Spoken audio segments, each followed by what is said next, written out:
નમસ્કાર, સમાચારોમાં હું છું આપની સાથે હિરલ મહેતા। રાજ્યમાં આગામી 7 દિવસ મધ્યથી ભારે વરસાદની આગાહી આપવામાં આવી છે। આગામી 3 દિવસ સૌરાષ્ટ્ર અને દક્ષિણ ગુજરાતમાં પડી શકે છે ભારે વરસાદ। મોરબી પંથકમાં ભારે વરસાદનું ઓરેન્જ એલર્ટ આપવામાં આવ્યું છે, તો નવસારી, વલસાડ, ડાંગ, દમણ અને દાદરા નગર હવેલીમાં પણ ભારે વરસાદની આગાહી છે। અપર એર સાયક્લોનિક સર્ક્યુલેશન અને મોન્સૂન ટ્રફના કારણે વરસાદ પડશે। સાવચેતીના ભાગરૂપે માછીમારોને દરિયો ન ખેડવા માટે તંત્રએ ખાસ સૂચના આપી છે।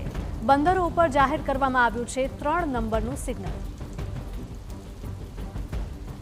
25 से लेकर 31 अगस्त तक इसमें हल्का से मध्यम बरसात का संभावना रहेगा दोनों रीजन में, सौराष्ट्र को और हमारा गुजरात रीजन में। इसमें हेवी रेनफॉल का भी वार्निंग दिया गया है गुजरात रीजन में अगले 7 दिन के लिए, और सौराष्ट्र कच्छ में भी अगले 7 दिन के लिए हेवी रेनफॉल का वार्निंग है।